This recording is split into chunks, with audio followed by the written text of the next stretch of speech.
Hello, Aquarius, Sun, Moon, Rising, and Venus signs. Kamusta kayo? Sana po ay nasa mabuti kayong kalagayan.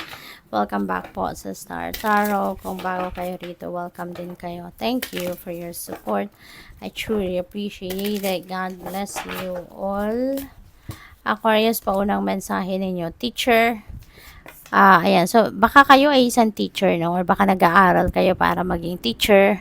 Or baka naghahanap kayo ng isang teacher, diba, na makakatulong sa iyo. Baka naghahanap kayo ng tutor, ng mentor, diba, ng coach, maaaring ganon.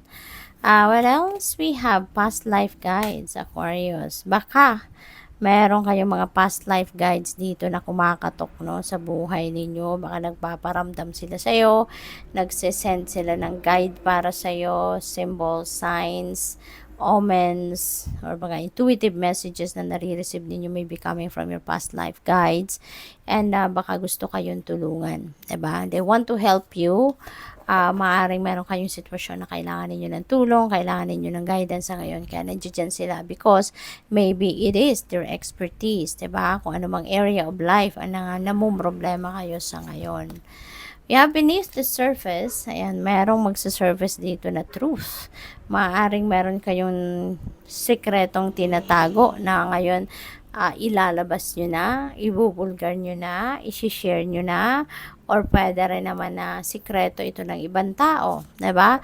Na maaaring ibubulgar sa'yo. Maaaring sikreto ito ng ibang tao na sasabihin sa iyo, no, baka i-share sa iyo, no, kung ano man ang impormasyon na ito.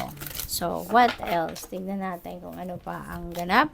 We have choosing your path. Ayan, all is possible. Okay, so napakaganda kasi maaaring meron kayong merong mga iba't ibang klaseng opportunity, no, na nandiyan dyan sa inyong horizon sa ngayon. Maybe you are being offered hindi lang isa, dalawa, tatlo, diba, na path dito or opportunities for you to choose from. And maganda rito, binibigyan kayo ng liberty, no, ng universe na mamili kung saan kayo papunta, kung alin ang pipiliin ninyo, 'di ba? So anything is possible dito, Aquarius. Anything is possible. What else? We have ascending the mountain.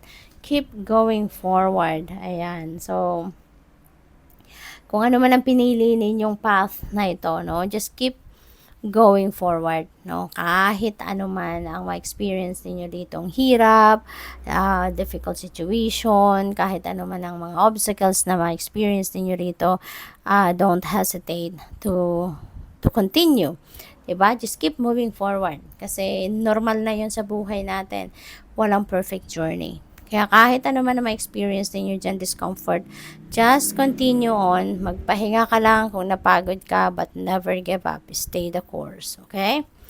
What else? We have in the flow. Wow, napakaganda. Everything is smooth sailing, Aquarius. Everything is going to be smooth sailing kasi marunong kang sumunod, no, sa guidance ng universe.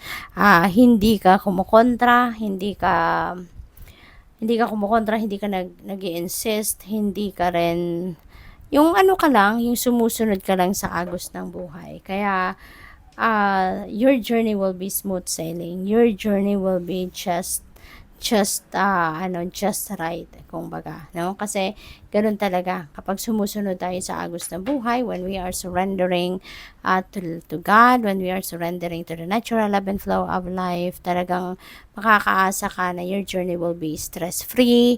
Kung meron man, yung hindi ka rin masyadong mag-aalala, 'di ba? Kung may problema man na dumating, nasusolusyonan agad. Kung may problema mang dumating, may mga pagsubok man dumadating, lumilipas lang din ang araw na magaan pa rin ang inyong pakiramdam. No? Kaya matitesting ninyo yan, Aquarius, when you are surrendering to God, no, versus kung kayo ay nag-i-insist, no, na kung anong mga gusto ninyong mangyari, yun ang dapat masunod. Anong mga ine-expect ninyo, yun ang dapat mangyari. Pinagpipilitan ninyo yan. Mapapansin ninyo ang kaibahan, no, ng both pangyayari, kung alin dyan yung mas makakabuti para sa inyo.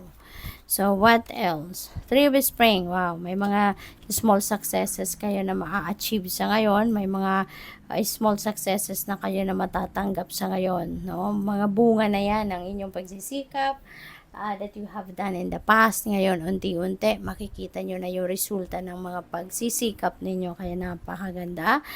This is also a time for you to review, 'di ba? What you have done already. Kasi makikita mo na ngayon na meron ng nagtatagumpay, nagiging effective yung mga strategy ninyo. Kaya maybe you're going to take time to review what you have done, 'di ba? Kasi maaari na you are going to think of expansion, 'di ba? Mas siguro mag-iisip kayo na mas marami pa ninyong gagawin in the future na maaaring same approach ang gagamitin ninyo kasi nakita nyo na ngayon na maganda ang resulta, no, ng mga ginawa ninyo in the past.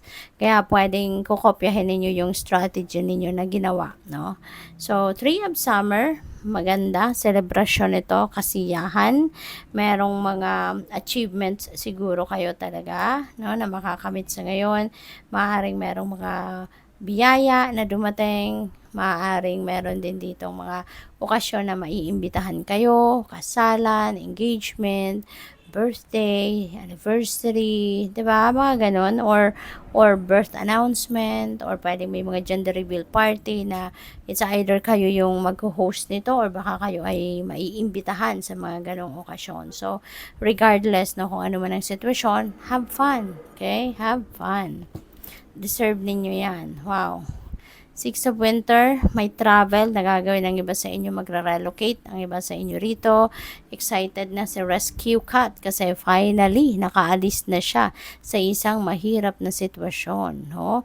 Kung saan man kayo manggagaling dito, this is a difficult situation that you've been into. Pero ngayon, tagumpay kayo. Naglakas ng loob na kayo dito na iwanan ang sitwasyon na mahirap at papunta na kayo sa pagbabagong buhay. You are starting a new life somewhere. Depende yan. Pwedeng iiwanan ninyo dito trabaho, pwedeng relationship, career. Depende yan sa inyong sitwasyon. But you are heading towards a new place, a new situation. You are starting a new life. Ang mahalaga dito, nakaalis na kayo sa isang sitwasyon na napakahirap, napaka-toxic, napakalungkot, 'di ba, na sitwasyon. Kaya this is really a success din para sa iyo. So good luck. Thank you for watching. Love and light. Namaste.